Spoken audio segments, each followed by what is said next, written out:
Hello, everyone, and welcome back to this next session in our symposium, Earth Climate Dreams, Depth Psychological Reflections in the Age of the Anthropocene. My name's Bonnie Bright, and I'm here with Nancy Swift-Furlotti, who is a Jungian analyst and past president of the C.G. Jung Institute of Los Angeles, actually. Nancy, thanks so much for being here with me. You're welcome. It's a pleasure to be here. Well, I'm really happy to have you with me. I know that a lot of your work, especially recently, has been on some topics that are profoundly connected with the topic of this particular symposium. And in addition, we're going to dig into the topic of the Maya, which is actually interesting for me because I've spent some time myself researching them and even working on an archaeological site of the classic Maya. So I think that some of the things that we can learn from them and about them is highly relevant to the topic of the conversation today. So we're going to get into that. But first, let me go ahead and read your bio, Nancy, so that everybody has a good understanding of who you are, and then we'll go ahead and just jump into the conversation. Nancy Swift-Furlotti, PhD, is a Jungian analyst in Los Angeles and Santa Barbara. And as I mentioned, she's the past president of the C.G. Jung Institute of Los Angeles, founding member and co-president of the Philemon Foundation, long-term ERIS board member, founding member of the Kairos Film Foundation, and on the Pacifica Graduate Institute Board. Dr. Furlotti is co-chair of the C.G. Jung Endowment at the Semel Institute in UCLA, where she includes the Jungian perspective through dialogue. She also serves on the board of FARES, the Foundation for Anthropological Research and Environmental Studies in Guatemala, where she has a long-standing interest in Maya mythology and culture. She lectures in the US and internationally, has written numerous articles, and co-edited The Dream and Its Amplification, book with Ariel Shalit, who's also a Jungian analyst and also a part of the symposium.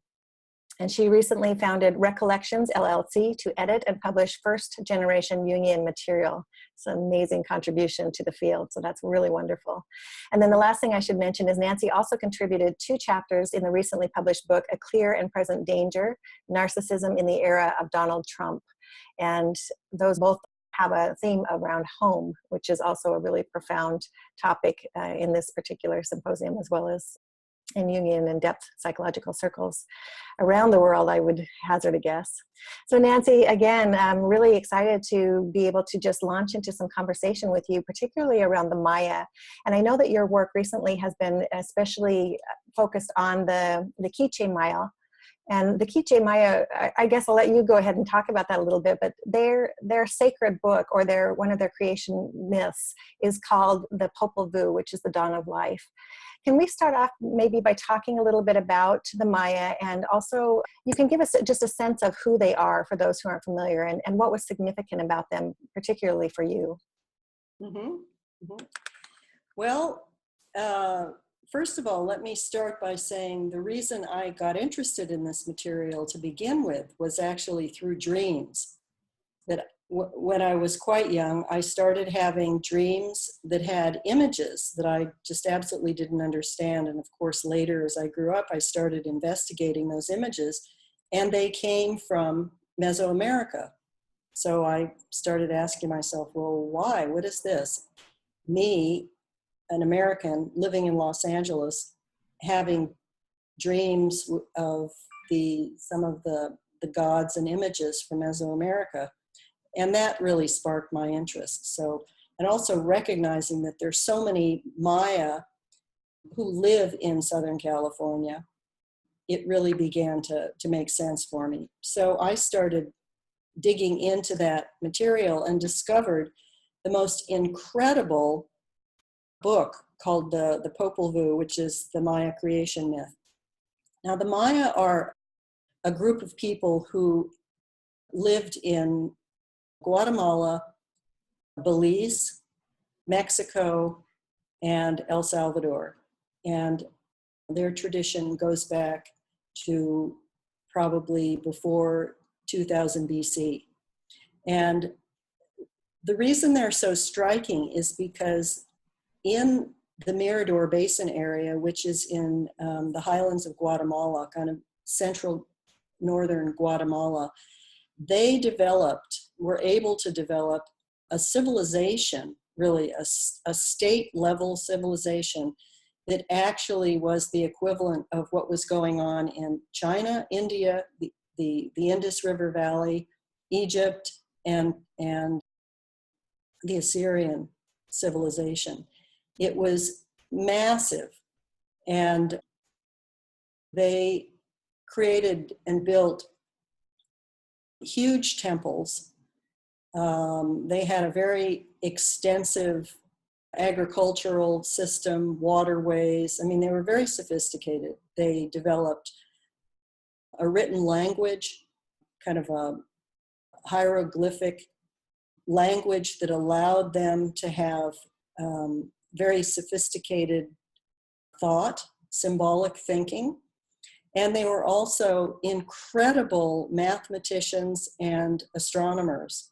And they actually developed the concept of zero. They were the very first in the world to develop the concept of zero, which for them doesn't necessarily mean the absence of something. It means stillness.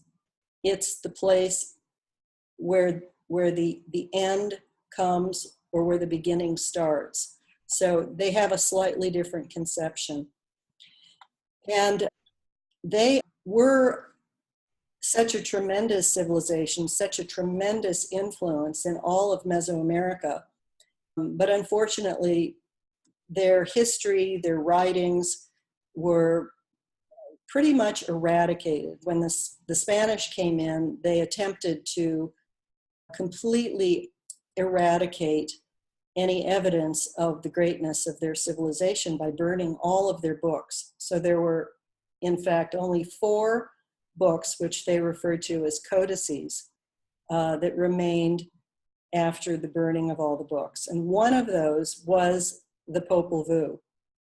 And that book is contains their creation myth. And of course, that came down through oral history for them. And then at some point, it was written down.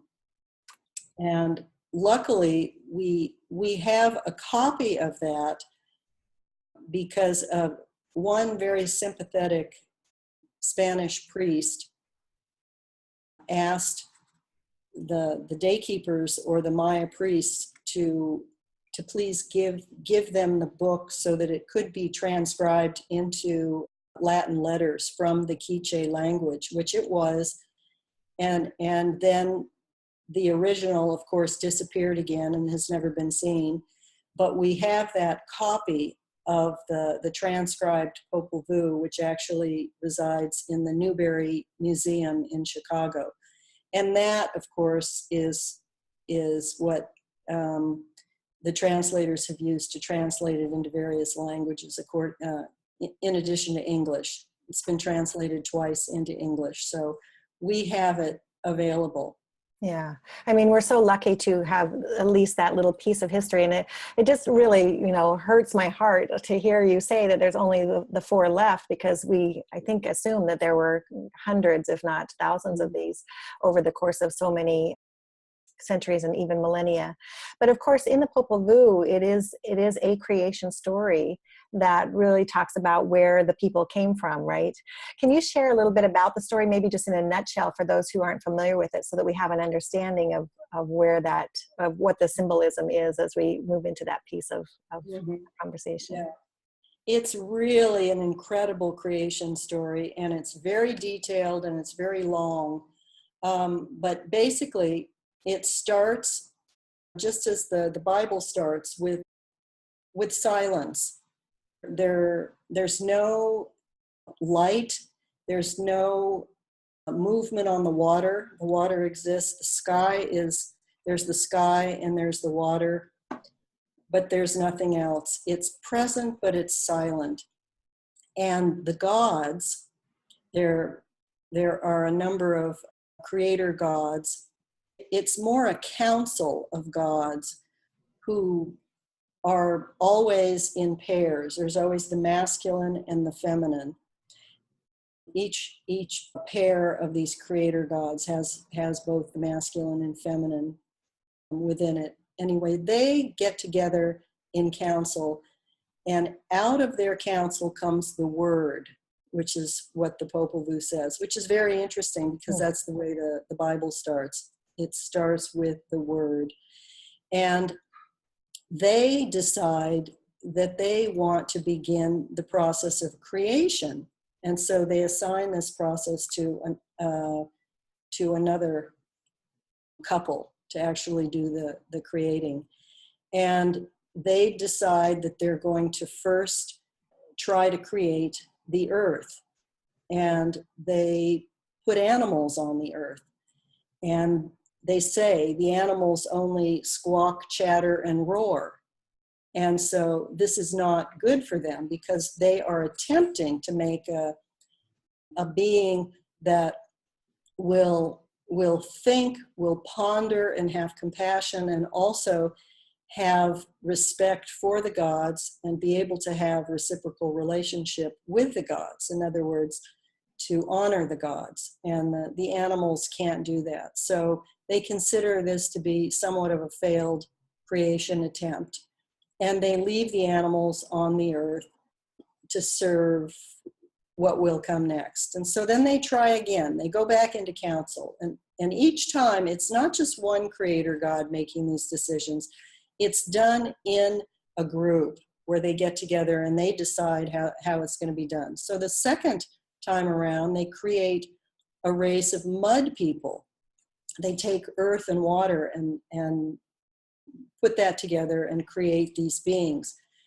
Well, when it rains, the mud people dissolve, and so they realize this isn't going to work. So that's the second failed creation. And then they try a third time, and this time they make beings out of wood. But those wooden people don't have hearts, and so they also can't offer the gods the respect and honor that the gods require. And so the gods decide that this isn't going to work. They have to destroy the world a third time because of this failed creation. And so they send a big flood, and that floods the earth, and that kills the wood people. And the wood people had so little compassion and heart that all the animals and the pots and pans that worked for them ended up attacking them because they were so angry with them. And most of them died, but the ones that remained were turned into monkeys. And that's where you get the monkeys in the rainforest. And there are lots of monkeys in Guatemala in the rainforest.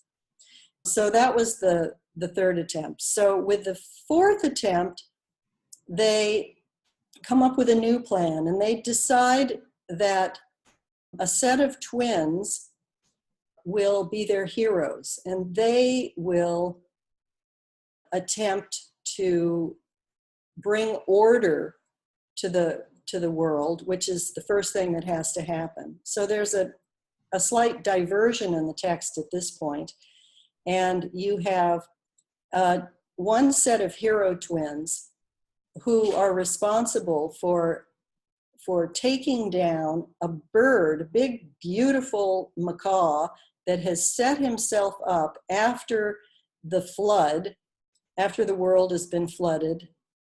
He set himself up in a tree as being a god, of course, a false god. And he was very arrogant. And the translators use the word vainglorious. And so he carried an attitude of arrogance and power, which was misappropriated by him. And so one of the hero twins had the job of bringing him down, which he did. And he also brought down his two sons, which were huge monsters.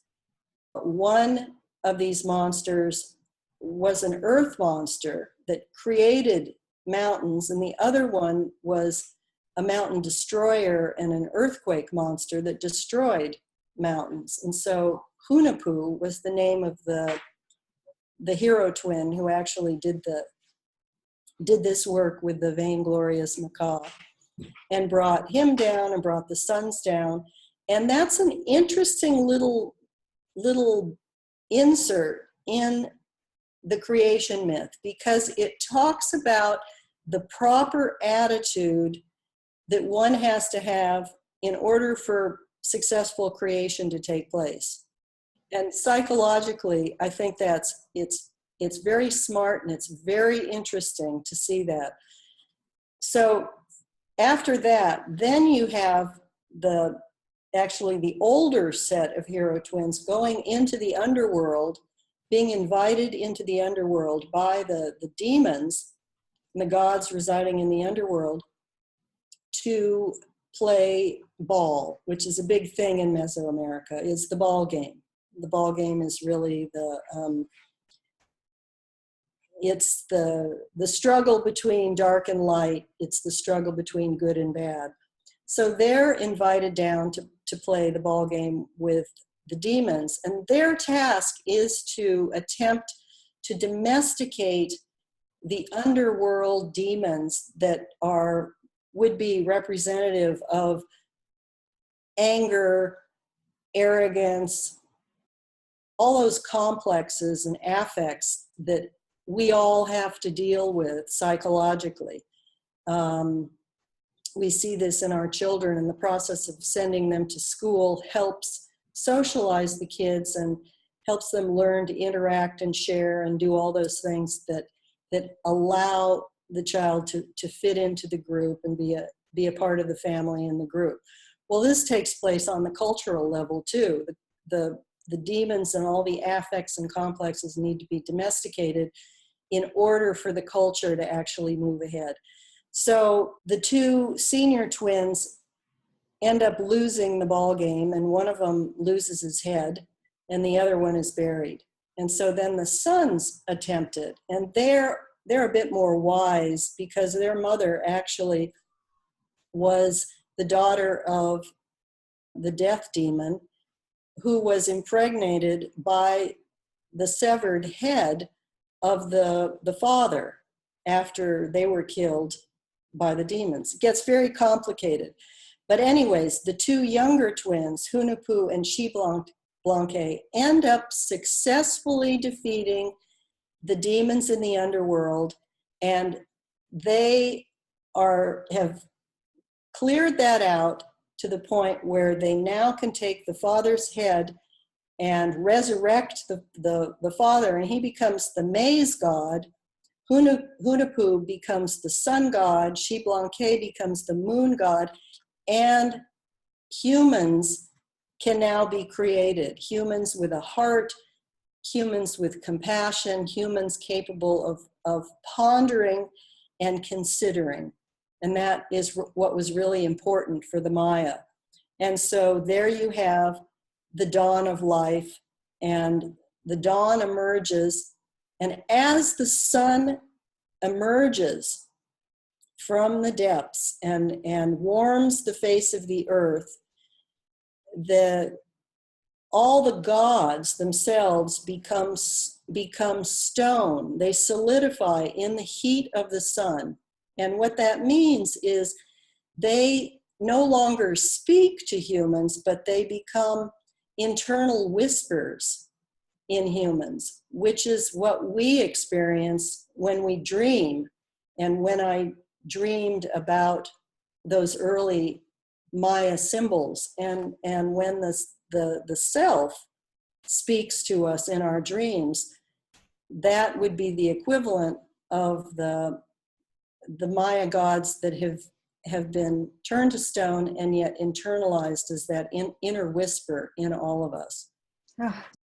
As I listen to you talk, Nancy, it's just, I almost feel like I've been transported to a different place, because the story itself, although it is one that I've heard, I've obviously never heard it told exactly the same way that you're sharing it. And I'm just really struck by the symbolism and the mythological images that emerge from this kind of a story. And we can't possibly begin to know, I guess, how this exact story came about, and all of the images that are so really just very intense on so many levels, like the severed head. But what we clearly see here, obviously, is a lot of representation from a very symbolic or metaphorical level of cycles, and cycles in particular of birth and death. And you've mentioned that. And one thing that we haven't actually mentioned yet in this interview is that the Maya are perhaps best known because they essentially collapsed, and not just once, but twice. And I know that you have been talking a lot about that in your own research and writing. Can we maybe go there a little bit? Because that's obviously the part that I think for me is the most interesting piece of it, as we parlay from the story, the creation story that sustained them for so long, into this unfortunate fact that they actually didn't really survive as a civilization. And of course, Maya still exist, and they were basically integrated or left the area and went to other places. It's not like the Maya people have disappeared entirely. As you mentioned, they're living in Los Angeles. but there's a theme here that I think is really important to note, and that is that collapse did happen, and it happened twice. And there's a reason for that, in spite of the fact that they had sort of these guiding myths and this real desire, I think, to create or to maintain that balance between the mythological realm, the other world, the underworld, as you mentioned, Xibalba, as they call it. And they did listen to their ancestors. They had very powerful relationship with their ancestors for the most part, even to the extent of burying them in the floors of their houses so that they could have physical openings that went down to them so that they could have conversations with the ancestors even after they had passed on to the other world. So I don't know where really to start from all that. I'm not sure where the question is, other than maybe just to ask you if you can share some of your own connections between the creation myth that you just shared from the Popol Vuh and this whole issue of collapse. Absolutely. Well, most people talk about the collapse that occurred at around 900 BC, but there was actually an earlier collapse, and that happened in the Mirador Basin, that central Guatemalan area where the civilization truly was huge and magnificent. And that happened around 150, 200 BC. And no, sorry, not BC, AD. AD, and then the 900 actually was also 900 AD. Was AD too, yeah, it wasn't BC, it was AD. I keep thinking about BCE and CE. And we all have those challenges. Yeah.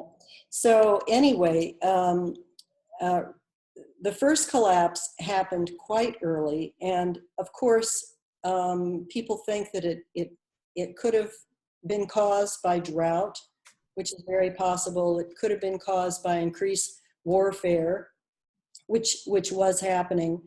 But Richard Hansen has a very interesting theory on that.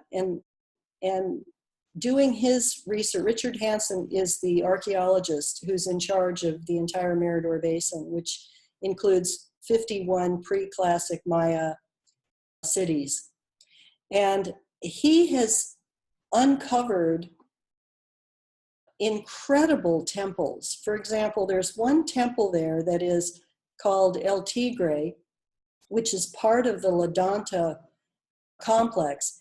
And if you take that temple, you could cover the entire Tikal site with that one temple. It's so massive. These are the biggest temples built in the entire world, way bigger than the temples in Egypt or anywhere else.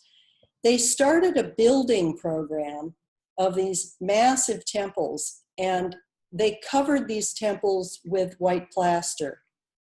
And in order to get the white plaster that they really, really loved, they needed to burn green wood. So they cut down trees, and they cut down more and more and more trees in the rainforest to get the high temperature to create the plaster. So the plaster started out quite thin at first, and then Richard saw that as it got closer to the time of the collapse, the plaster was so thick, it didn't make any sense for this plaster to be as thick as it was. And what actually happened was that it seems that perhaps the Maya lost some sort of connection with the sacred, with the relationship that they had with the gods. There could have been a greater sense of arrogance, a greater sense of power, that developed where the kings were trying to not only impress themselves, but impress the people, impress their neighbors. And so they built bigger and bigger and bigger. And this is kind of the story of the vainglorious macaw. So it's interesting that even in their creation story, they have a warning about this, and yet this is what takes place. So in an effort to be more impressive and be larger, they decimated their environment. Now, the reason that the Maya were able to create such a large civilization in that area was because that particular area has all these swampy marshes. It was filled with swampy marshes, and the dirt, the muck from those marshes is very, very fertile, and they use that as topsoil, and they also use the water for drinking. And so they created these incredible terraced areas and were able to support the population of that size. But after this, through this kind of compulsive building and desire to impress, they lost connection to nature and effectively destroyed their natural environment to the point where almost overnight the civilization collapsed. Now, the reason I'm interested in this is because I see us doing the same thing. As you say, we're living in the era of the Anthropocene. Yeah. We are the humans. Now, I like to remind myself that we're called Homo sapiens sapiens. We're supposed to be wise. We're supposed to have wisdom. The one who knows they know, yeah. But when we lose that connection to our interior world, to the psyche, to the myths and the rituals, when we become materialistic and arrogant and strive for power, as we understand the Maya may have done, then we run the risk of breaking that connection with nature, taking advantage of nature, which is what we're clearly doing now in our world. We're taking everything from her. We can't imagine that Mother Nature would stop taking care of us. She is the great mother, isn't she? Well, only pushed to certain limits. I mean, we're pouring toxins into her. We're destroying the air, the water, the earth. We're in a period that could potentially cause the world population, the world to collapse, actually. It's not just confined to the rainforest down there in Guatemala this time. And it's not plaster runoff that basically caused the swampy marshes to become like cement, so they no longer had access to the fertile muck and the water. But our potential collapse is worldwide and truly catastrophic, not just for Homo sapiens sapiens, but for every living thing on this planet. And so what I think is important is to remember. And we frequently don't go back in history. We don't remember what has happened in the past. We don't remember to pay attention to the warnings of the creation myths, our creation myths, other creation myths that lay out templates for living long, healthy, productive lives. We forget. And this particular creation myth and this experience that the Maya civilization had is a perfect reminder to us that we could actually face the same situation, except way worse. Mm-hmm. Yes, and I think that you bring up a really important point, and that is that not only do we not pay attention in our culture to these kinds of myths and stories that have the capacity to create almost an ordering sort of process for us to help us understand where we are in the context of things. You know, what is our role in the planet? How are we in line with the natural world or not in line with the natural world?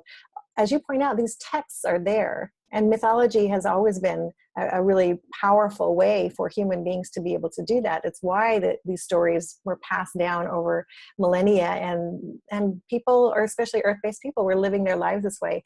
And Joseph Campbell, who most everybody knows as a mythologist, he always talked about how the function of myth is to pull you into accord with the rhythm of the universe. And I think about that a lot, especially now as we're considering this story and contemplating the fact that something is drastically out of order. We're out of balance with what is, I guess. I could stop that sentence right there.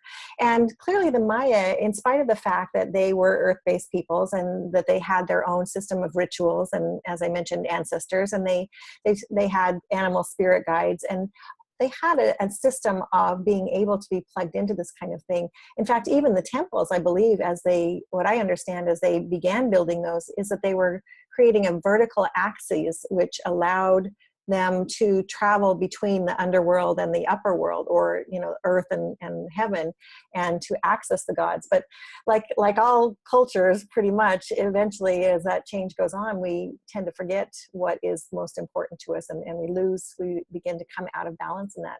So what's the solution, do you think? I mean, how are we? I mean, we know we're out of balance. In some ways, we're kind of worshiping our own sort of false gods, or at least building our own overly done temples at the expense of our planet, which is what's saving us here. You know, our gods now are so much tied in with consumerism and the things that we buy, and even things that we need to have, like food. They're shipped often across the country or across the world, and so we're paying fossil fuel costs for all of that. So what's the answer? I don't know if you have one, but it's an interesting, I'm sure it's something that you've contemplated a lot. Mm-hmm. Well, I think the answer is to remember introspection, to tell you the truth. I think it's remembering our place in the cosmos, that we are not the creator. It's almost as if humans have co-opted, or in their own minds, co-opted through science and technology, the sense that they have control over the earth, the weather, all sorts of things, when in fact we really don't. We've got to recognize that we are not the creator. We need to remember that we need to remain in relationship to that larger force, and honor that larger force, whatever that is for any particular person. And just in terms of nature, that nature really is stronger than we are. And no, we cannot control her. There's an interesting, I heard an interesting comment by a physicist a number of years ago, where he mentioned that it's very possible that the air we inhale or exhale could actually contain atoms of, let's say, Play-Doh, which brings us back to the fact that we are all recycled. Just like the worlds were recycled in the Maya creation myth. You could say recycled or rejuvenated, remade, recreated, which is what happens psychologically to all of us as we live our lives. We recreate ourselves unless we shut ourselves down and become like cement. We need to have that open flexibility to allow the new symbols to emerge from ourselves and from our cultures. And in order to do that, we've got to remember our place in the whole system. If I'm inhaling or exhaling an atom that was once part of Play-Doh, that's really putting me in my place, which tells me that I'm not that important, that I will be reformed, and perhaps some of my cells will be the breath of some future generation. I'm not the creator. I'm not the one who has control. And I think we need to remember that. And we need to remember our place. We need to remember what we want for the future. This earth, there's a Native American saying that says that this earth was not given to us, it was given to us to take care of for our children. And that's really important. Yeah. Yes, and this takes me back to the whole, again, back to the Popol Vuh, where a lot of the, I guess, the moral of the story, if you want to call it that, but the symbolism is pointing back to this idea of a race of humans, or a group of people, or, and when I say people, I mean, that's including all of the people, right? So the animal people and the tree people and the rock people, if you're looking at it from that more indigenous kind of perspective, that there is a need for people who have compassion, who have empathy, who have the capacity to reflect on who they are and what they're doing and what their place is. I think that's all of what you're saying. And part of that is that introspection is the capacity for self-sacrifice. We can't continue to keep all of our own interests at the front and center, but in some ways have to really begin, as we do this work that you're talking about, whether it's dream work or study of mythology or active imagination with some of the characters. And when I say active imagination, I think a lot of people who are watching this will understand it's a Jungian term of engaging with images and characters from dreams, and different ways that we can find out more about ourselves. But there's an element of introspection there that I think is really critical. And this brings up for me, there's a symbol that I have noticed, particularly in Mayan cosmology, which is the image of the winged serpent. And it's the idea that the serpent, of course, typically lives in the earth. It's a very chthonic, earth-bound creature. And yet here's the serpent with wings, and it indicates that it can be in the tree, particularly living up in the world tree, which is that tree that people use to pass between heaven and earth. And for me, that seems to indicate the idea that it's these cycles, again, that you mentioned, that by coming through introspection and coming to some greater understanding of ourselves, we're able to be lifted back up to a new and different place where we have a different perspective, and yet still be connected to the earth. I don't know if you've come across the image of the winged serpent at all on your... Oh, absolutely. Well, that's Quetzalcoatl in the Central Mexican and Culcucan. And that is a very prominent image in Mesoamerican mythology. And that was actually one of the images that I dreamt of early on, and had no relationship to it from my Christian background. For sure. But that's the archetypal nature of it. So something was coming through for you. That's so yeah, absolutely. And Quetzalcoatl is a very interesting figure also, and a kind of a prophet savior god in Mesoamerican mythology. Of course, he's the one who was banned by his dark brother Tezcatlipoca, who tricked him into getting drunk and having sex with his sister, and he felt so ashamed of himself that he disappeared.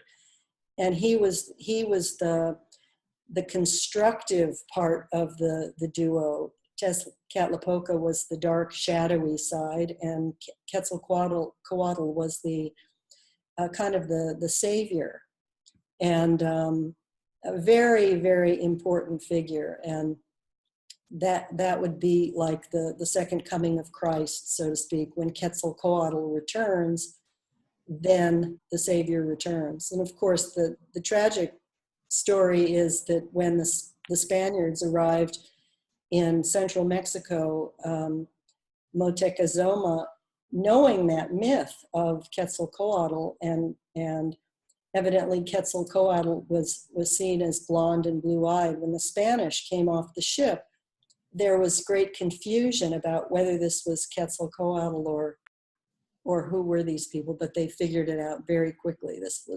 They were definitely not Quetzalcoatl. Unfortunately, yeah. Yeah, so that's a very prominent image throughout all of Mesoamerica. Yeah.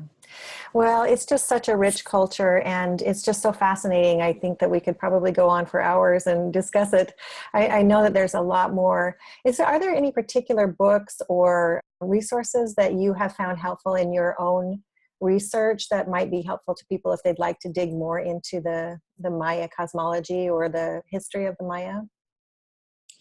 Well, they certainly could pick up a copy of the Popol Vuh itself. There are two translated versions, one by Dennis Tedlock and the other by a guy named Christensen. And they're both really fun to read. That's going right to the source. And then in terms of general Maya, there's so much. There's so many people who have written interesting compilations of the history.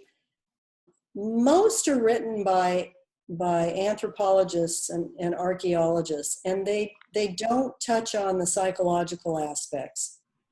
That's the piece that has been a little bit frustrating to me. They stay very much within their framework of what they're looking at from their research perspective. So you have to do a lot of extrapolating if you're interested in the more psychological piece. Mm-hmm. Well, I see a gap that needs to be filled, Nancy. So maybe there's a book in the works here that there is. I'm actually working on a book because Yeah. I think it's so rich psychologically that I think it would really add something to the literature that's out there, and particularly to be able to look at it from a depth psychological standpoint. I think that's just so profound. So I also love your suggestion that people go pick up a copy of the Popol Vuh for themselves. And I would add, maybe watch your dreams after you do that, because I can only imagine that will begin to work on the psyche in new and different ways, and be great fodder for self-work, and therefore through self-work also the work of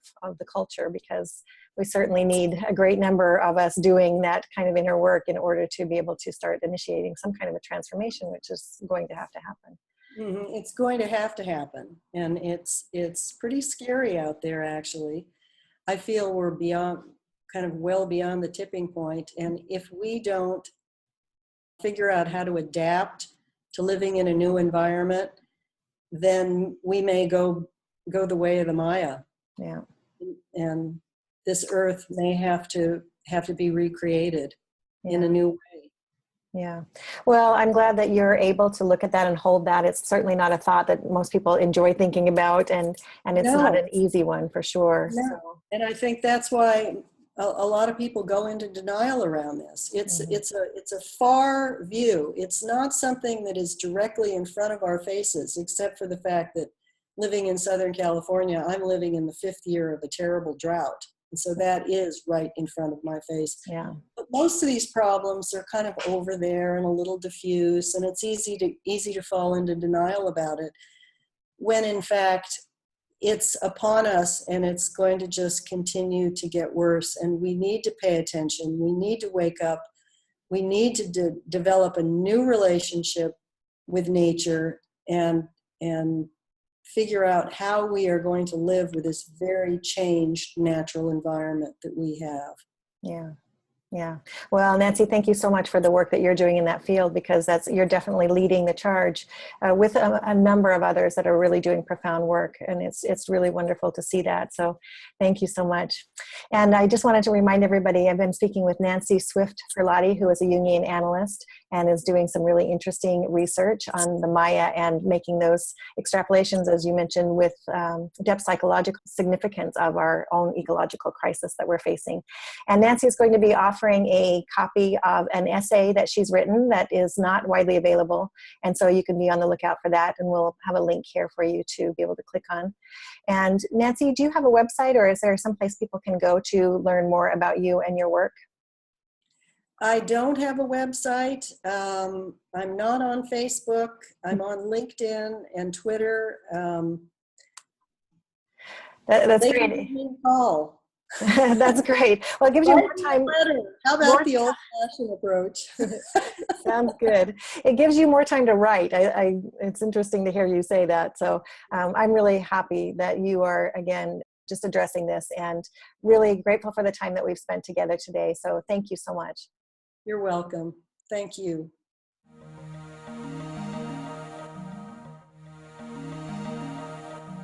For more information, visit www.depthpsychologyalliance.com.